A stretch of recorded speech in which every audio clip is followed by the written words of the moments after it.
નમસ્કાર મિત્રો, અંબા ફાર્મસીમાં આપનું હાર્દિક સ્વાગત છે. તો ચાલો આજે આપણે ચર્ચા કરીશું ટેબ્લેટ ઇસ્ટાવેલ વિશે. ટેબ્લેટ ઇસ્ટાવેલ એક સિટાગ્લિપ્ટિન નામની દવાનું ઉત્પાદન છે જે 50 અને 100 મિલીગ્રામના પાવરમાં ઉપલબ્ધ હોય છે. આ ઉપરાંત અન્ય દવાના સંયોજન જેવા કે મેટફોર્મિન અને ડાપાગ્લિફ્લોઝિન સાથે કોમ્બિનેશનમાં પણ ઉપલબ્ધ હોય છે. અન્ય ઉત્પાદનોની વાત કરીએ તો ઇસ્ટામેટ, ઝાલરા, જાનોવિયા, સિતારા અને સિટાગ્લિન નામે અન્ય ઉત્પાદનો ભારતીય બજારમાં દરેક દવાની દુકાન પર જોવા મળતા હોય છે. મિત્રો, ઇસ્ટાવેલ એક DPP-4 ક્લાસની દવા છે જે ડાયાબિટીક ટાઈપ 2 પેશન્ટમાં લોહીમાં રહેલ શર્કરાના પ્રમાણને નિયંત્રિત કરવા માટે ઉપયોગમાં લેવામાં આવતી હોય છે. તો આવો મિત્રો જાણીએ ઇસ્ટાવેલ આપણા શરીરમાં કેવી રીતે કામ કરતી હોય છે. ઇસ્ટાવેલ આપણા શરીરમાં ઇન્સ્યુલિન સિક્રિશનનું ઇમ્પ્રુવમેન્ટ કરે છે, જેને કારણે ગ્લુકોઝના મેટાબોલિઝમ સેલ્યુલર લેવલે વધતા લોહીમાં શર્કરાનું પ્રમાણ નિયંત્રિત થાય છે. આ ઉપરાંત ઇસ્ટાવેલ ટેબ્લેટ ગ્લુકાગોન નામના હોર્મોનને પણ નિયંત્રિત કરવાનું કામ કરે છે, જેને કારણે આપણા લોહીમાં શર્કરાના મેટાબોલિઝમમાં ઇમ્પ્રુવમેન્ટ થતું હોય છે.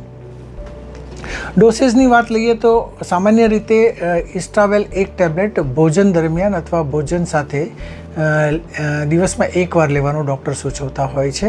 આડઅસરોની વાત કરીએ તો સામાન્ય રીતે ગળાના ચેપ લાગવો અથવા નાક બંધ થઈ જવું અથવા નાક વહેવું, માથાનો દુખાવો થવો અથવા રેસ્પિરેટરી ટ્રેક ઇન્ફેક્શન્સ અમુક પેશન્ટમાં જોવા મળેલ છે.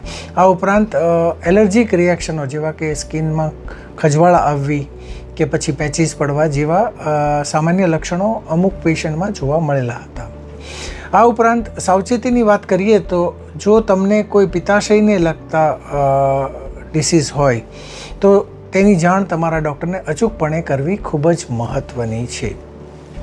અને જો તમને ગળામાં સોજો હોય અથવા સોજો આવતો હોય અથવા તો શ્વાસ લેવામાં તકલીફ થતી હોય તો તેવી કન્ડિશનમાં તમારા ડૉક્ટરને અચૂકપણે તુરંત જ જાણ કરવી ખૂબ જ મહત્ત્વની છે.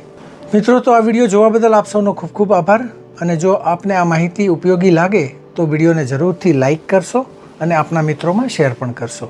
તો ફરી મળીશું નવી દવાની માહિતી લઈને. ત્યાં સુધી આપ સૌ મિત્રો તંદુરસ્ત રહો, સ્વસ્થ રહો, હસતા રહો.